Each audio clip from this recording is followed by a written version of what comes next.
En Estados Unidos está teniendo lugar una revolución y yo formo parte de ella. Soy estadounidense, educada para sentirme orgullosa de mis raíces mexicanas. Soy una latina y esta es la historia de mi gente. Actualmente estamos hablando de 55 millones de latinos. Dentro de 35 años habrá 100 millones de latinos o más en todo Estados Unidos. Es decir, que 1 de cada 3 personas de este país será hispana. Cada 30 segundos un latino cumple 18 años. Es increíble. Significa que más de 66.000 latinos cumplen 18 años cada mes. Este es el futuro del país. Durante mucho tiempo considerados ciudadanos de segunda clase, los latinos empiezan a ocupar ahora el lugar que les corresponde en la sociedad. Y con su rápido crecimiento demográfico están cambiando el mapa político de Estados Unidos. Antaño peones en el tablero político, los latinos son hoy piezas influyentes en el mundo de la política. Su voto tiene la llave de la Casa Blanca.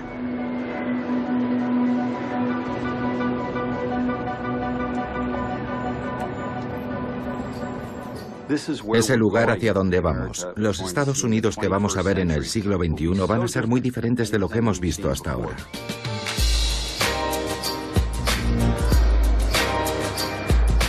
¿Y cómo será ese futuro? Esa nueva Latinoamérica.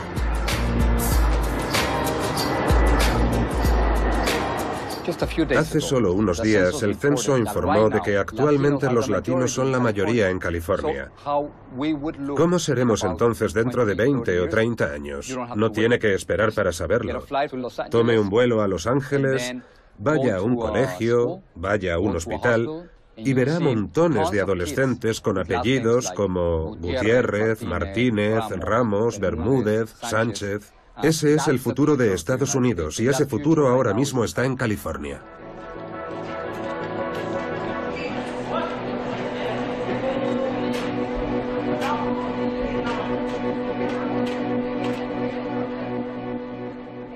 Os queda poco más de un semestre antes de que estéis ahí fuera, en el mundo.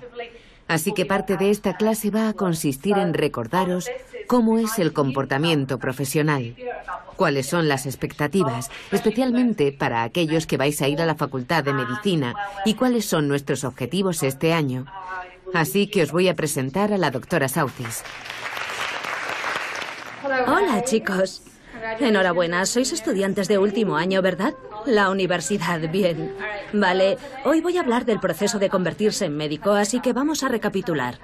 ¿Sois conscientes, tú y tus compañeros, de que representáis el futuro de Estados Unidos? Estamos en ello. Mi amigo acaba de cumplir 18 años, hace solo 2 días. Así que estamos empezando a hablar acerca de que nosotros somos realmente el futuro. Y cómo debemos representar un ejemplo para las generaciones más jóvenes, en el sentido de que deben aprender que trabajar es importante, que no podemos... que debemos aprovechar al máximo nuestras oportunidades, porque muchos de mis amigos del colegio, sus padres son inmigrantes. En algunos casos ellos mismos son también estudiantes inmigrantes. Nosotros también queremos tener una buena educación, porque somos conscientes de lo importante que es. Y aunque no es fácil, es algo que nuestros padres quieren que hagamos. Es algo que es muy necesario ahora mismo. Necesitas tener una buena formación para conseguir un buen trabajo. Así que vais a hacer lo siguiente. En cada grupo vais a escribir o hablar entre vosotros y decirme 5 cualidades que creéis que un médico debería tener. Muy bien, grupo de Héctor, adelante. Muy bien, la primera es escucha activa. Muy bien. Hemos escogido escucha activa porque ayuda realmente a obtener una visión completa del paciente y a establecer un vínculo entre el médico y el paciente. Muy bien. Y cuando estableces ese tipo de relaciones, mucho más fácil tratarlos y asegurarte de que tengan la mejor calidad de vida posible. Perfecto. La siguiente. La segunda es habilidades interpersonales. Bueno, hemos escogido habilidades interpersonales por su afinidad con la primera cualidad. En nuestra comunidad hay muchos latinos y sería muy útil, porque hay muchos médicos que probablemente no saben hablar español y no conocen el lenguaje médico en español, ¿verdad? De manera que no pueden decirles, tiene usted esto en el hígado, ¿vale? Y tienen que saber decirlo en español. Los latinos y los inmigrantes en general son una especie de clase esclava en Estados Unidos. por el hecho de que hacen los trabajos que los ciudadanos estadounidenses no quieren hacer. Mi padre se levanta a las 4 de la mañana, va a su trabajo, conduce alrededor de toda la zona sur de Los Ángeles y hace mucho calor. Lo hace de lunes a sábado. No es un trabajo altamente remunerado, pero es el trabajo que hace. Y el domingo es el único día que tiene libre, pero incluso ese día se va a trabajar con mi tío. Y mi madre trabaja en una residencia de ancianos. A veces trabaja hasta un poco más tarde que él y regresa a casa aún más tarde. Mis padres trabajan prácticamente todos los días de la semana. Mientras están despiertos, trabajan. Saber que tus padres están aquí y todavía no tienen papeles, ¿hace que sientas algún tipo de presión o miedo? Creo que la única presión que tengo es la necesidad de hacer que se sientan orgullosos de mí. Ellos renunciaron a tanto viniendo aquí y han trabajado tan duro por mi hermana y por mí que tengo que tener éxito solo por ellos.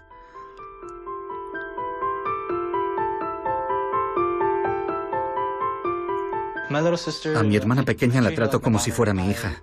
Me despierto, hago mi cama, intento darle el desayuno, algo que ella puede o no aceptar. Le enseño matemáticas, hablo con ella como si fuera cualquier compañero mío de clase. Y es sorprendente porque ella habla muy bien para su edad. Y estoy muy orgulloso de ella. Porque es capaz de interactuar no solo conmigo, sino con otros estudiantes y sus profesores. Y eso es algo muy importante. Porque el aprendizaje es uno de los mejores regalos que puedes hacerle a alguien.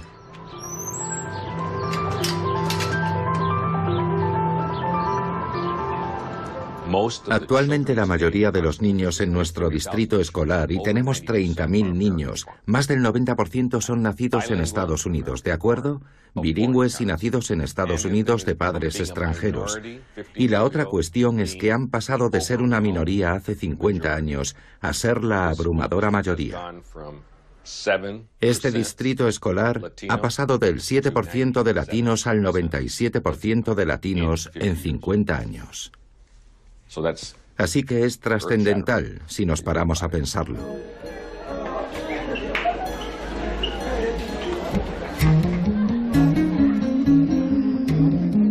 Mi padre y mi madre fueron al colegio en barrios mexicanos segregados de Los Ángeles en los años 40. En aquella época los estudiantes latinos eran castigados por hablar español y no se les alentaba a ir a la universidad.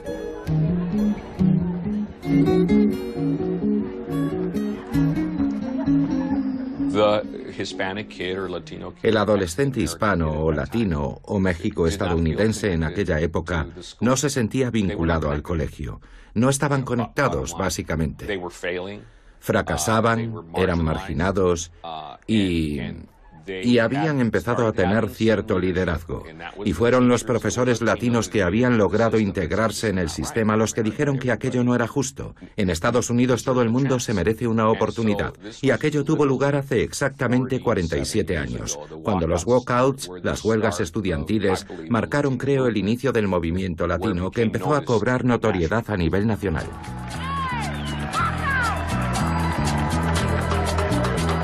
En marzo de 1968, 15.000 estudiantes se levantaron valientemente y salieron de las clases de sus institutos. Aquellos jóvenes mexicano-americanos protestaban contra un sistema de enseñanza anclado en el racismo. ¿Quién ha organizado esto? Nosotros lo hemos organizado, el Comité de Huelga del Instituto Garfield. ¿Cómo se os ocurrió la idea? Consideramos que el sistema de enseñanza no es bueno. ¿Y lo recuerda usted? Recuerdo que las manifestaciones tenían lugar principalmente en la calle que había frente al instituto donde yo estudiaba, en el año 68, marzo del 68. Aquellos chavales y sus profesores hicieron algo que forma parte del lugar donde nos encontramos hoy.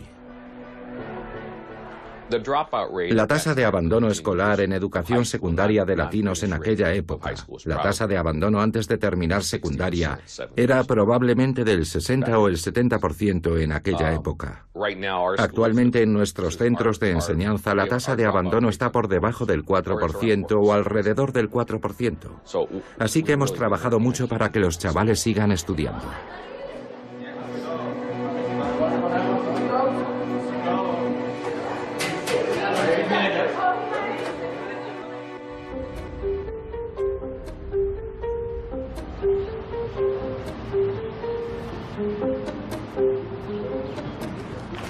Ay, parece mentira, ya se hizo tarde, dando vuelta y vuelta. Dando vueltas que un quebrado, usted.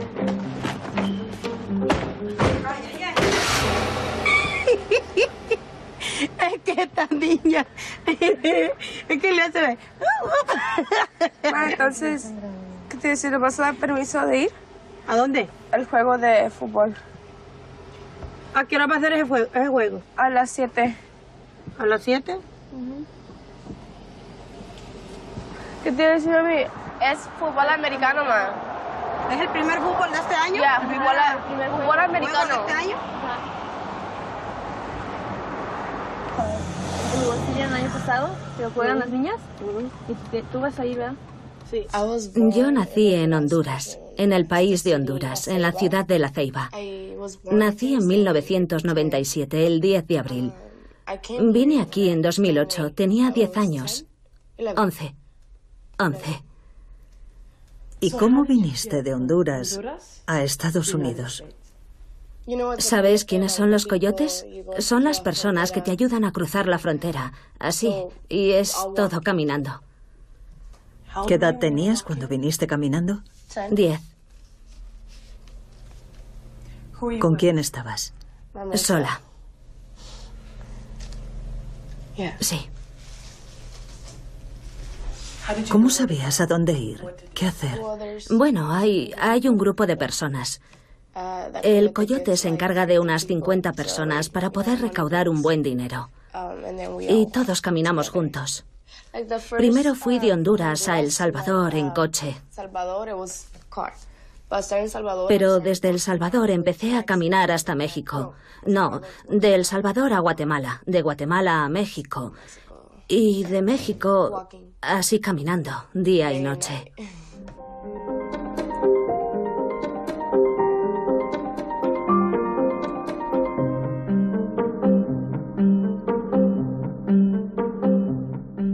Hay gente que es abandonada. No pueden seguir y se quedan donde están en la selva. Donde quiera que estén, se quedan allí, en el desierto. No puedes volver a por ellos, así que... ¿Entonces tenías la sensación de que en aquel grupo, aunque no fueran familiares tuyos, había gente que cuidaba de ti? No lo sé. Yo básicamente tenía miedo. Tenía mucho miedo, así que no lo sé. Simplemente les seguía. ¿Sabías que ibas a Estados Unidos a reunirte con tu madre? No. Bye, mom. Bye, mija. Oh, salió al revés, yo creo. Bye.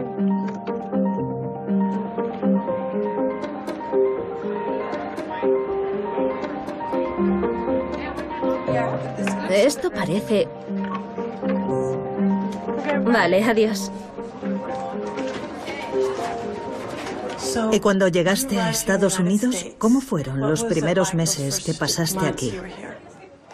Yo no sabía escribir ni leer español. No sabía nada de inglés. Así que tuve que aprender a leer español. Y tuve que aprender a escribir mi nombre en español y en inglés. No sabía escribir nada, ni siquiera las letras del abecedario. Así que fue duro. Bueno, chicos, vamos a empezar cuando suene el timbre, así que ¿os importaría ir sentándoos? Hay 3 tipos de folletos en la mesa de delante, así que si no os importa, los cogéis y los repartís. Y quiero que los guardéis en vuestras carpetas. Bueno, empecemos entonces muy rápido con la parte racional de la tarea. Quería que escogierais una cita que signifique algo para vosotros, que os conmueva, que os importe, y que sea una forma de analizar, de explorar y de conocernos mejor los unos a los otros. Bueno, ¿quién quiere empezar? Ponte de pie delante.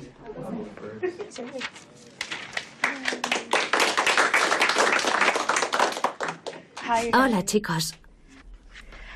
Bueno, mi cita es... Yo me digo a mí misma, he luchado, crezco, cometo errores, vivo, aprendo, he sido lastimada, pero estoy viva. Soy humana, no soy perfecta, pero me siento agradecida. Bueno, la razón por la que he escogido esta cita es porque sufrí acoso escolar. Todo comenzó en 5º grado, cuando todo el mundo empezó a llamarme chocolatina, negra. Supongo que era por mi color, así que Supongo que un día me desperté y dije, basta ya, no voy a continuar permitiéndolo. Así que entonces decidí defenderme, ¿vale? Defenderme y... Oh, Dios mío. Defenderme, y así era como desahogaba mi ira peleándome con vosotros. Y sé que me peleé con muchos de vosotros, como Saúl, o contigo también, ¿verdad? Y me hice adicta a ello porque me dolía. Hería mis sentimientos, hería a mi familia, porque cuando llegaba a casa lo pagaba con mi madre. Le faltaba al respeto. Y era triste. Era triste porque vosotros no conocíais mi situación.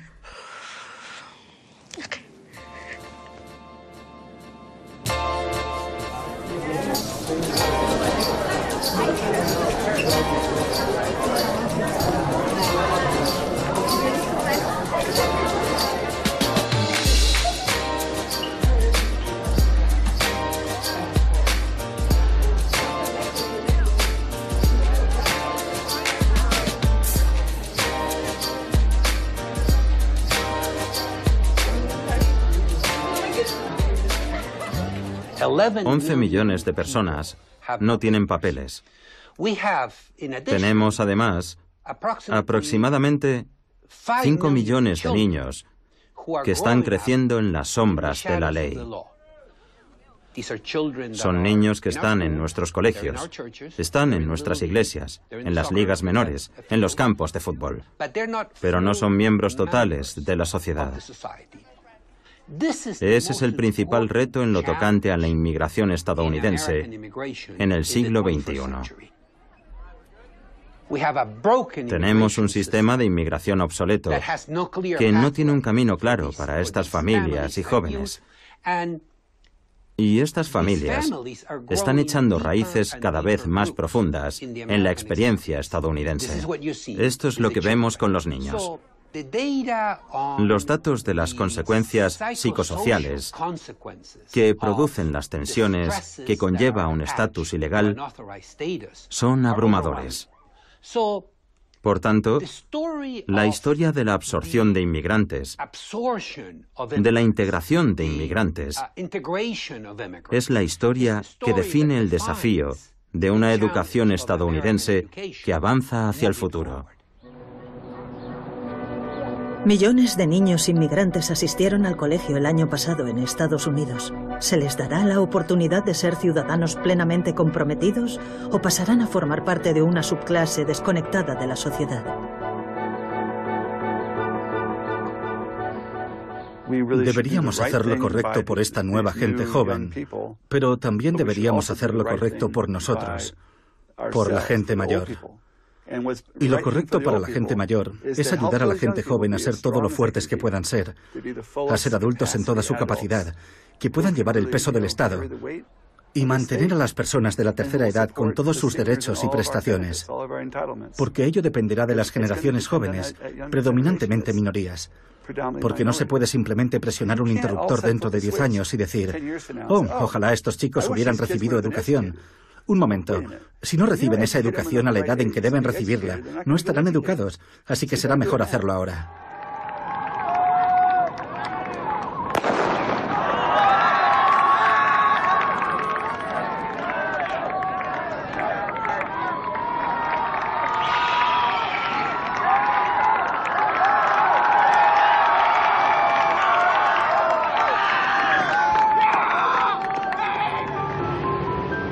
Yo crecí en Los Ángeles y en los últimos 30 años he visto cómo California se ha vuelto hispana.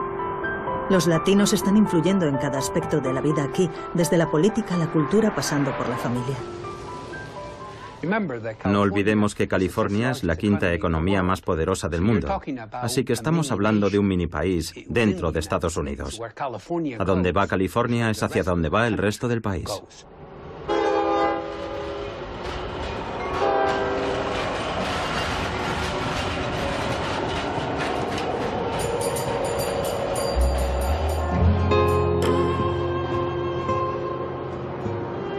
Mi padre nació hace 80 años en la frontera entre México y Estados Unidos, en El Paso, Texas. Sus padres formaron parte de la primera oleada de inmigrantes que cruzaron de México a Texas. Entonces la frontera era fluida, incluso imaginaria. Podías vivir con un pie en México y otro pie en Estados Unidos.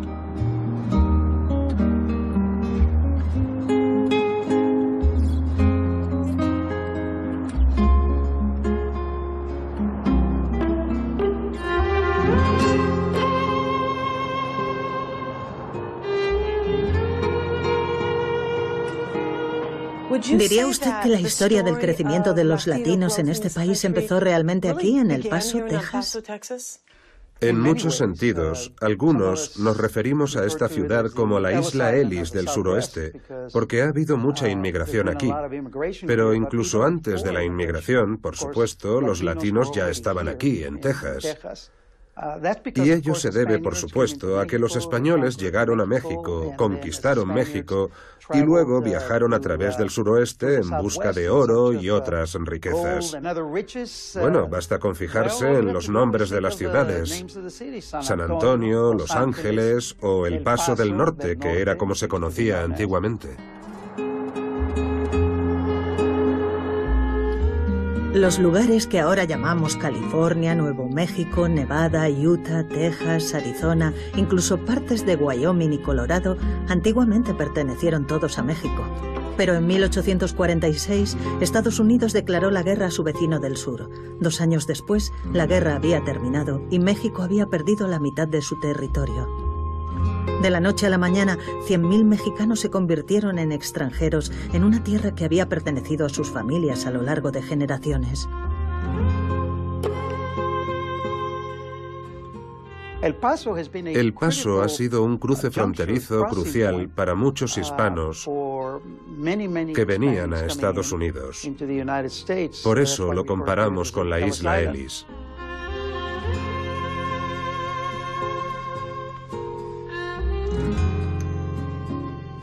A principios de la década de 1980, cuando me trasladé a vivir a El Paso, hace 32 años, no había muro. La gente cruzaba al otro lado libremente y regresaba al final del día. Trabajadores domésticos que trabajaban en las casas, en jardinería y otros trabajos matutinos, jornaleros, como nosotros los llamamos, cruzaban con toda facilidad de la frontera, iban a trabajar y regresaban a casa por la noche, a Juárez. Esa es parte de la historia de esta región y otras partes a lo largo del Río Grande.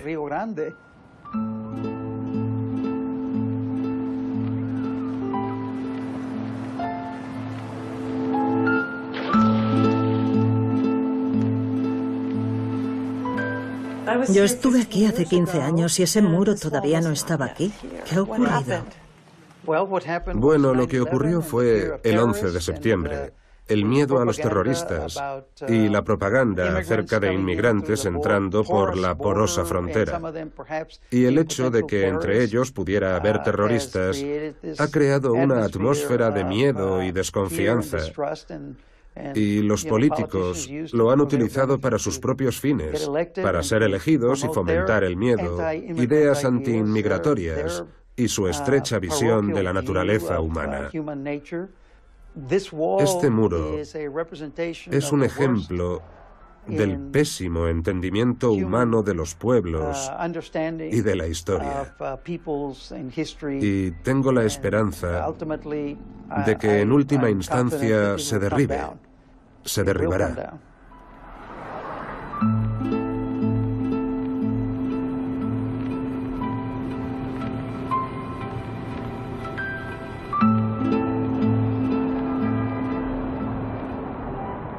Desde aquí vemos el área metropolitana de El Paso, Ciudad Juárez. Como pueden ver, es todo una sola comunidad. Siempre ha sido una comunidad El Paso y Juárez, excepto por las barreras divisorias que pueden ver. Esa es la autopista interestatal I-10, aquí, en el lado de Estados Unidos. Si miran al fondo, donde están aquellos árboles verdes, eso ya es Juárez, México. Y al lado está lo que nosotros llamamos el Puente Libre, porque no hay que pagar peaje para cruzarlo de un lado a otro, y es uno de los puentes más grandes de la frontera. A su lado está la famosa X, que es una escultura que representa la mexicanidad, la cultura y la identidad mexicana. Los vínculos familiares son muy fuertes aquí. Mi mujer es un ejemplo de ello. Ella nació en El Paso, creció en El Paso, pero pasa los veranos en Delicias, Chihuahua, con sus tías y tíos. Su madre es de Delicias, Chihuahua. Estamos muy unidos. Vínculos familiares, cultura, negocios. Los juarenses vienen a comprar a South El Paso cada día, contribuyendo a nuestra economía con más de $1.000 millones en negocio, solo en la zona comercial. De modo que este puente representa un inmenso, un enorme impulso económico para Estados Unidos, porque esos camiones traen productos que representan miles de millones de dólares. Miles de millones de dólares.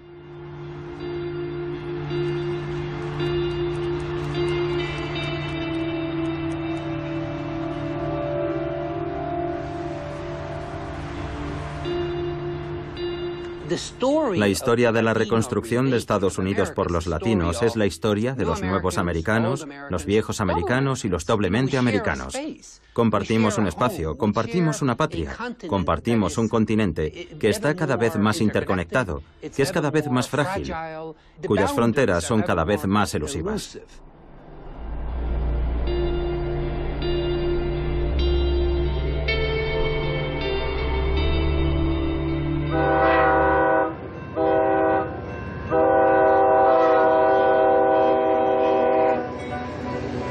Los latinos llevan formando parte del juego de ping-pong político en Estados Unidos más de 100 años.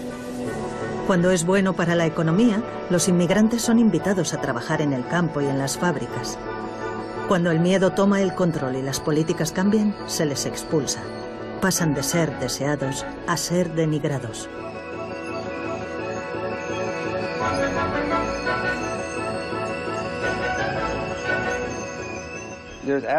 Hay una dispersión total de hispanos a lo largo y ancho de Estados Unidos. Si echáramos un vistazo a un mapa de 1990 o 1995, veríamos un gran apiñamiento de hispanos en lugares como Los Ángeles y Nueva York, ciudades de Texas, Miami, etc.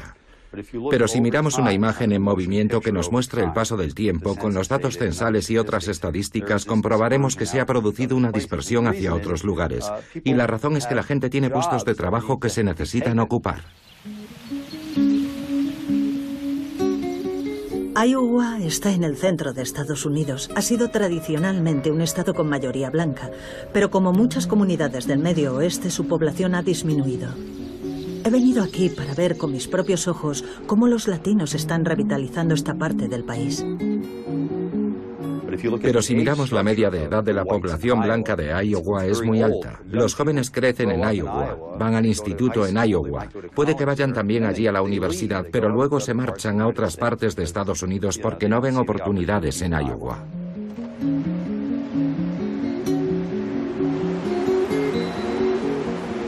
Ottumwa es un lugar donde los inmigrantes son muy bien acogidos. He conocido buena gente aquí que han trabajado duro para convertir su ciudad en un lugar más diverso. Entonces, de alguna manera, Iowa ha sufrido muchos cambios. Sí, antes casi cada granja tenía ganado. Y hoy eso ha cambiado. Las granjas son mucho más grandes y muchas de ellas ya no tienen ganadería. Pero seguimos teniendo muchas explotaciones importantes de porcino y algunas lecheras. Aquí, en el condado, Cargill Meat Solutions empezó a aumentar el número de plantas de procesamiento de cerdo. Tenían alrededor de 1.200 empleados en la época, cuando tuvo lugar el incendio. Estoy hablando de 1998 y 1999, ese periodo. Tuvieron que tomar la decisión de si permanecían o no en la comunidad. Y nos dijeron que si se quedaban, necesitarían expandirse y traer gente de fuera de la comunidad porque nuestra fuerza laboral no era lo suficientemente grande. Antes, nuestra comunidad era blanca, prácticamente en un 90%, caucásicos. blancos, muy pocos negros y muy pocos latinos. Había algunos. Así que aquello supuso un gran cambio. Y sabíamos que iba a tener un efecto. Sabíamos que nos iba a ayudar a avanzar económicamente. Y eso era lo que nos interesaba. Así que decidimos que debíamos empezar a fomentar la diversidad. Y muchos de ellos serían latinos.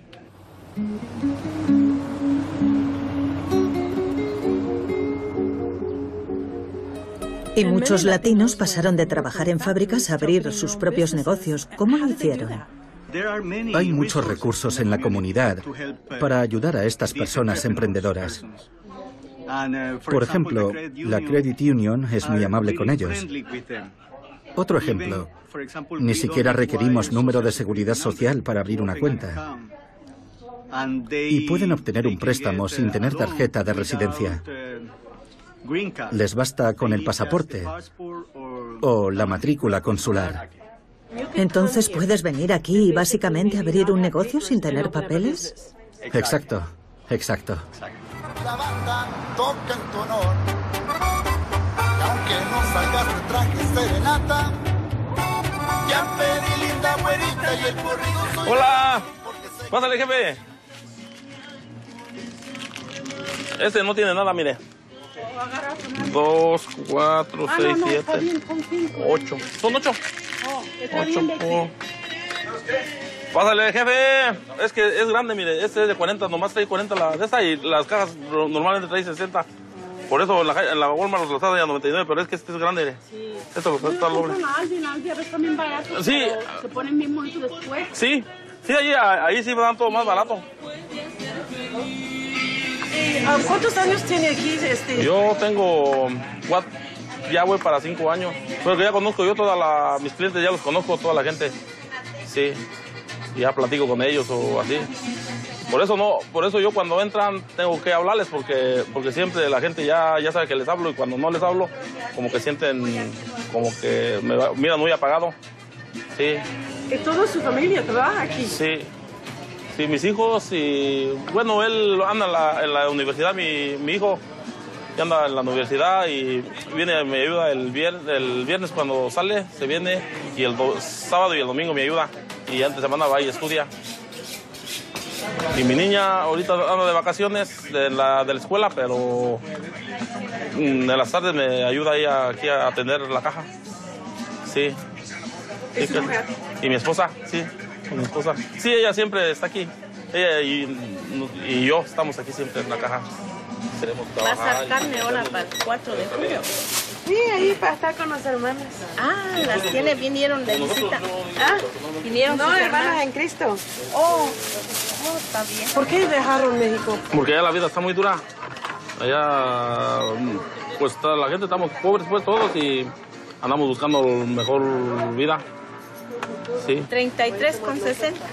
Esta es una tienda chiquita, pero son los que mueven el mercado más que todas las otras personas.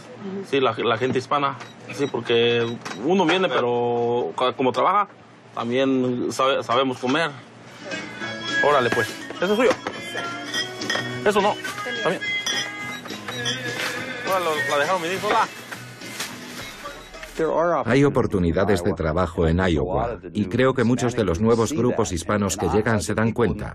Y el sector empresarial de Iowa debe estar encantado porque esta gente le devuelve la vida a sus comunidades. Y no solamente en Iowa, en una zona muy extensa de Estados Unidos que comprende la zona central, las grandes llanuras, el medio oeste, las zonas rurales del noreste e incluso el oeste de las montañas rocosas. La gente espera la llegada de estos inmigrantes latinos como agua de mayo. Y estos movimientos van a continuar y a desarrollarse aún más con la llegada de la segunda y la tercera generación de hispanos a Estados Unidos. ¿La gente viene de dónde aquí que vienen? Tenemos gente de Guatemala, de El Salvador, de Honduras, de Nicaragua y mucho morenito que es de Etiopía, de Uganda, de que han venido a trabajar y hasta chinos. Esta es la persona que tú enviaste. Este es el banco donde va a ir a recoger y esta es la clave. Cantidad de recojo 510. Me firmaste y ya estamos listos para cobrar. ¿Y trabajan dónde? Muchos trabajan en las plantas, en las matanzas de marranos, de res, de pollos. Hay otras de crianza de puercos, que son unas ranchitos. También aquí viven y se van y trabajan. Trabaja la mayoría en la compañía, en la carne. Ahí la matanza de puercos. La carne, que es la que mantiene al pueblo.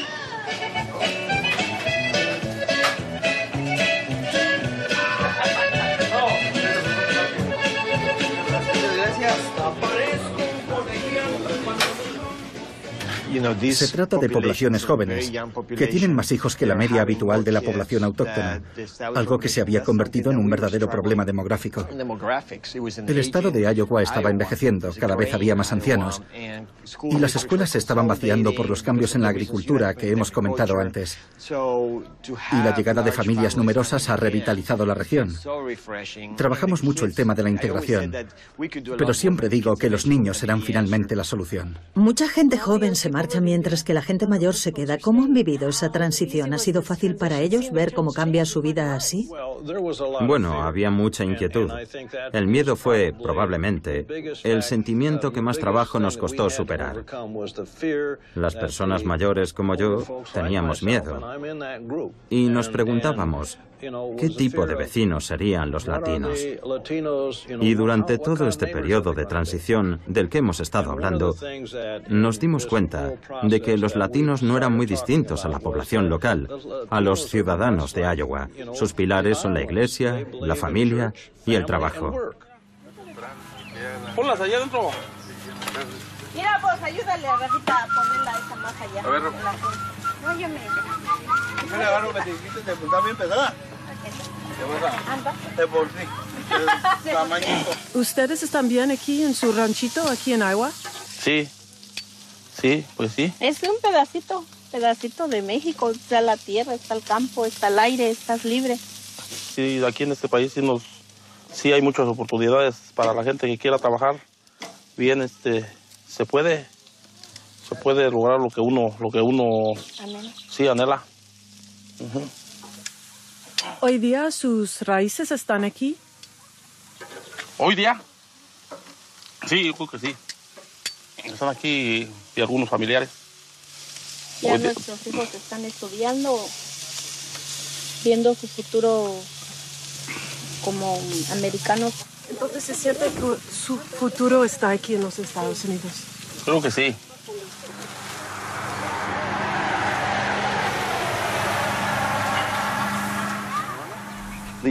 La población de Estados Unidos ha sido durante mucho tiempo, dentro de lo que ahora se denomina la clasificación racial, una población blanca con una herencia predominantemente anglosajona. Pero cuando analizamos los resultados del censo de población, se observa una clara disminución de la población blanca menor de 18 años en Estados Unidos. La única categoría que crecerá de aquí a 10 años entre la población blanca será la gente de mi edad, las personas mayores de 65 años. Si no tuviéramos a estos jóvenes, la población activa disminuiría y aumentaría la carga social de la tercera edad. La población activa ya no podría asegurar la cobertura social de las personas de edad avanzada. Varios países se enfrentan actualmente a este tipo de situación. Japón se enfrenta a esta situación, Alemania también. Pero nosotros tenemos la fortuna de tener a estos jóvenes aquí, y siempre digo que deberíamos estar agradecidos por ello. Son un regalo demográfico para Estados Unidos.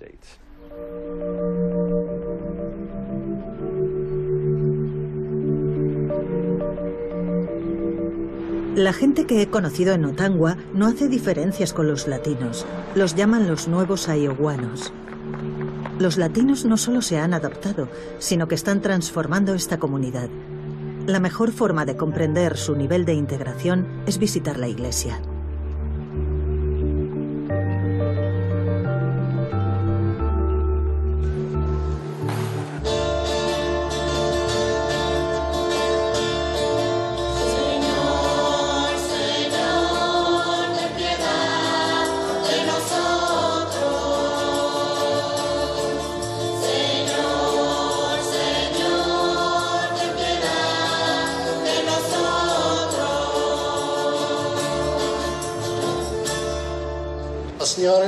con ustedes. Que Dios les bendiga. Recordamos la misericordia de Dios. ¿Qué le parece que la población hispana esté volviendo a llenar las parroquias? ¿Son tan necesarios como lo han sido a la hora de revitalizar Ottumwa y otras ciudades? Bueno, todas las religiones organizadas están experimentando una disminución de sus feligreses. Ahora los hispanos están llegando y son culturalmente católicos. No solo profesan en su mayoría la religión católica, sino que provienen de una cultura católica y han revitalizado muchas parroquias. En la actualidad, la mitad de las iglesias católicas en Estados Unidos son multiculturales y multilingües.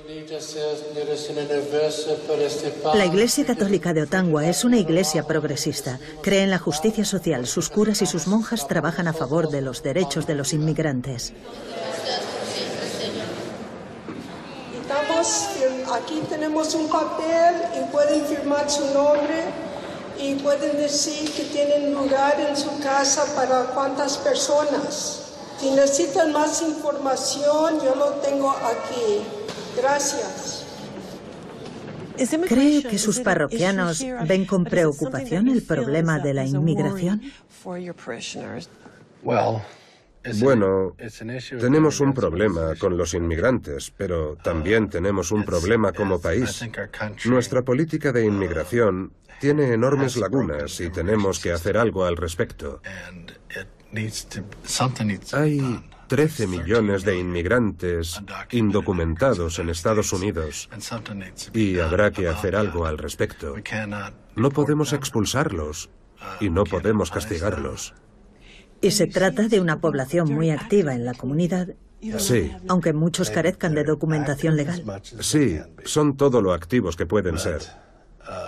Sin embargo, yo creo que para seguridad de Estados Unidos, lo más conveniente sería integrarlos plenamente en nuestra sociedad, darles papeles y convertirlos en ciudadanos plenos para que adquieran los derechos y asuman las obligaciones asociados a la ciudadanía.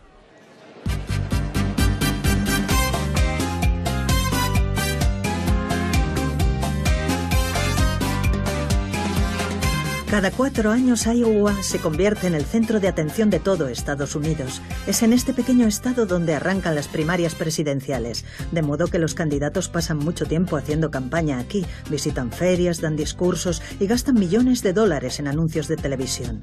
En 2016, por primera vez en la historia, 2 latinos participan en la carrera hacia la Casa Blanca, Marco Rubio y Ted Cruz, ambos republicanos. Su retórica anti-inmigración les ha alejado de la mayoría de los votantes latinos. Una vez más, la inmigración es un tema polémico en la carrera electoral.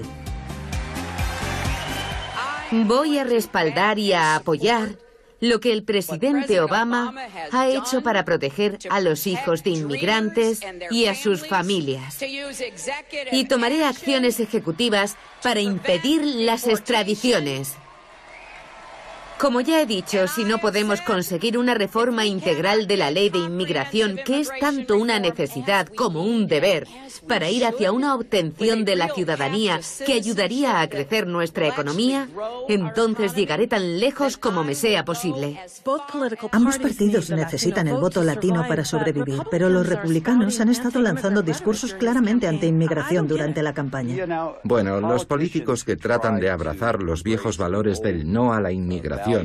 Somos un país mayoritariamente blanco y tenemos que tener miedo de las nuevas minorías raciales que entran en Estados Unidos. Lo único que hacen es aferrarse a una estrategia que les ha funcionado durante décadas y décadas.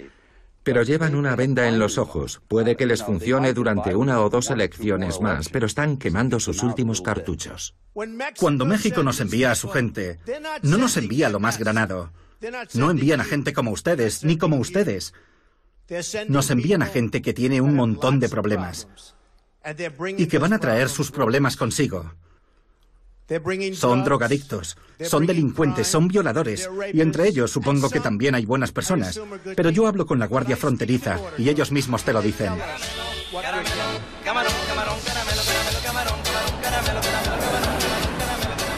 Hola, ¿qué tal amigos del 92.7 La Onda Latina? Bueno, pues mi nombre es Andrés. Y yo soy Lorena. ¿Y somos? La Onda Latina. Claro que sí, un saludazo a todo el sureste de Iowa. Bueno, pues estamos transmitiendo desde el 416 East Main para todo el sureste de Iowa. Saludos a toda mi gente. ¡Feliz Día de la Independencia! La Onda Latina.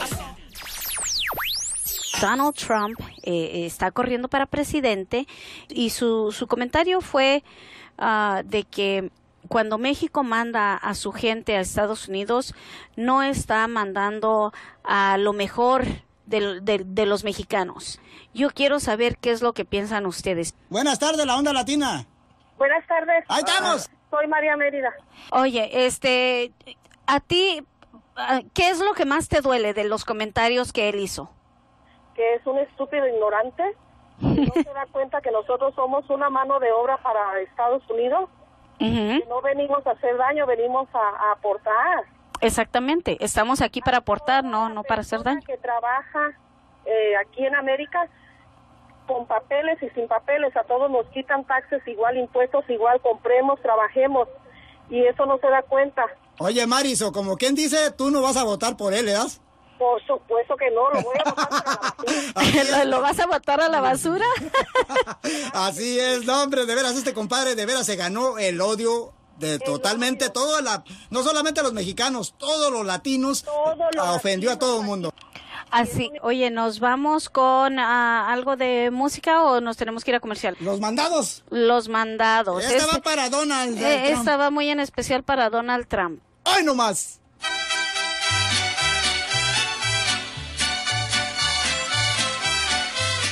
Cuando algo pasa malo, bueno, lo que sea, nosotros nos enteramos primero porque la gente nos llama esto, aquello. Tenemos una conexión con la comunidad hispana que impresionante, de que es algo muy en especial también para nosotros. Como ahorita lo de la política va a ser así, va a ser por los próximos 2 años, hasta que haya nuevo presidente. Todo esto de las elecciones, de las primarias, de todo lo que va a estar pasando, vamos a estar informando todo eso. Ya he entendido que hablaba mucho de Donald Trump. ¿Están buscando la vota latina, los candidatos ya? Yo pienso que todos quieren los votos, el voto latino. Pero hay una gente que pues todavía está muy cerrada, yo creo. Entonces, no sé si esa es su manera de buscar el voto latino, pero no creo que le vaya a funcionar ese.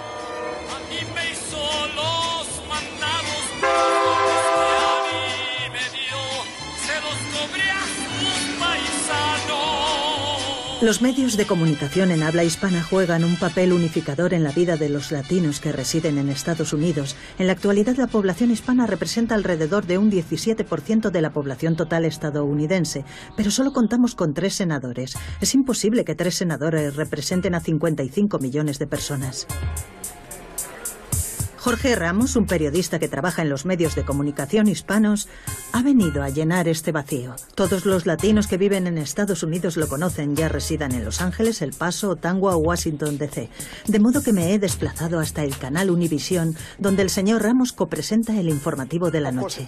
Cuando comentas que estás presentando un noticiero en español, puede dar la impresión de que solo va dirigido a una minoría y que el impacto y la influencia serán mínimos.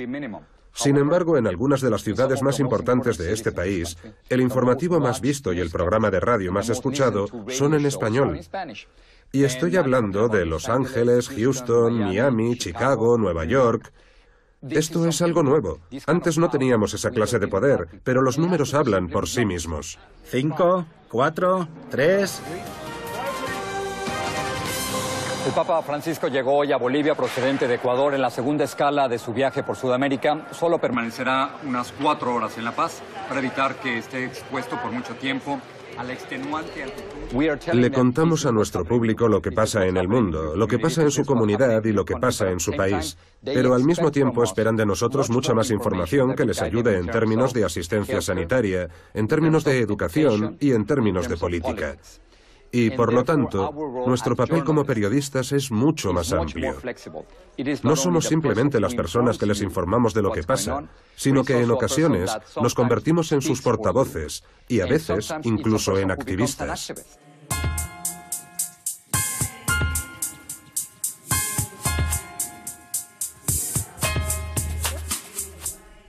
Recientemente ha sido elegido como una de las personas más influyentes de Estados Unidos por la revista Time.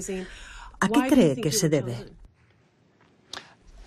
No creo que sea por mí. Creo que simplemente representa el hecho de que soy latino. Un latino que tiene una voz. Un inmigrante que tiene una voz.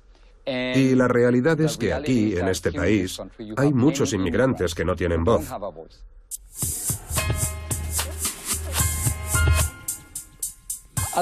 Creo que el papel de los periodistas hispanos en la política en los últimos años ha ido cambiando, pero básicamente lo que estamos diciendo a nuestro público es lo que es importante y lo que no lo es.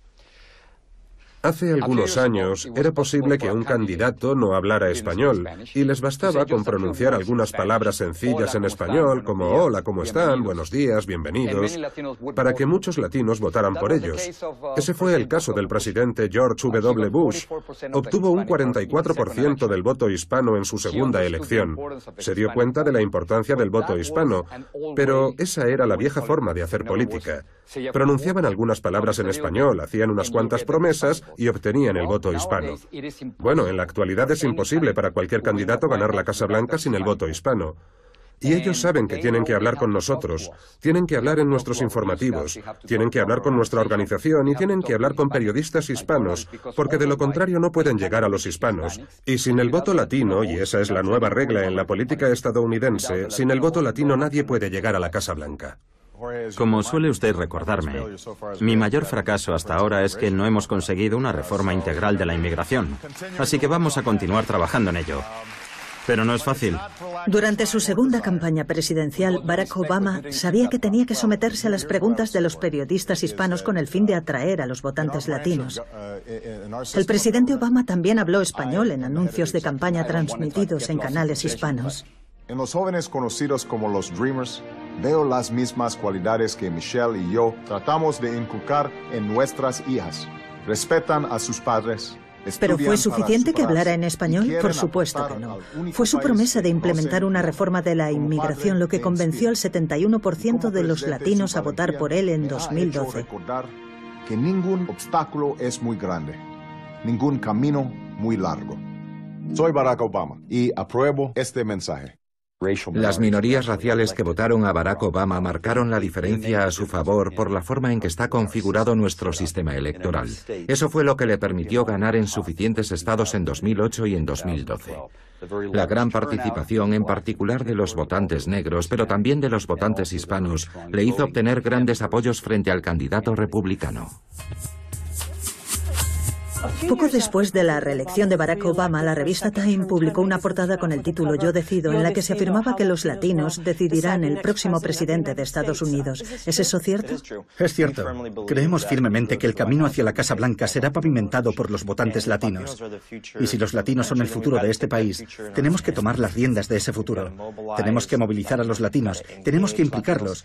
Y en última instancia, tenemos que conseguir que formen parte de nuestra democracia y del tejido que conforma nuestro país. Y eso está pasando ya. Estamos viendo ciclo electoral tras ciclo electoral, saltos cuantitativos en el número de latinos que participan en las elecciones, y eso está transformando todo el país.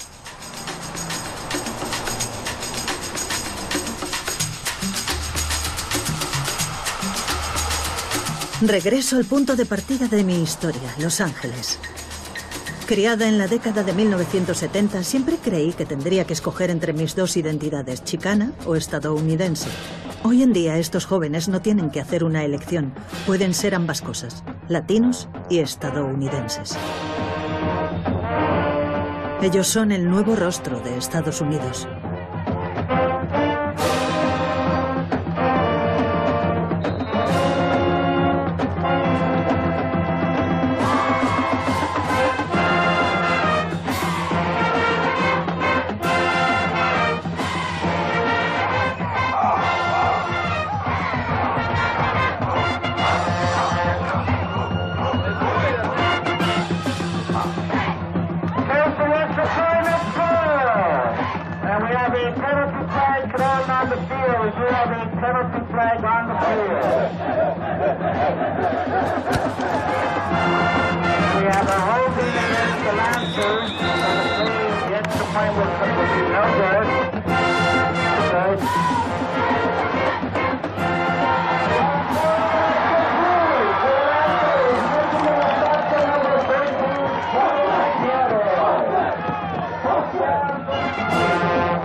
Lo que me gusta contar es que cuando el hijo o la hija de un inmigrante entran en una escuela infantil, ya sea en nuestro distrito, en el sur de California o en otras escuelas de Estados Unidos, es posible que no hablen inglés.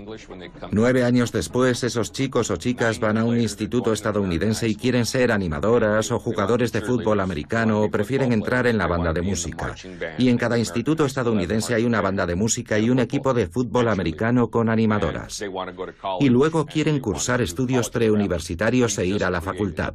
Acabamos de crear un estadounidense, pero con un sabor latino, ¿verdad? Este ha sido un país de raíces germano-europeas durante más de un siglo, desde la década de 1800 hasta la década de 1940. Y ahora, durante los próximos 100 años, vamos a ver una gran presencia latina, y eso va a cambiar el país.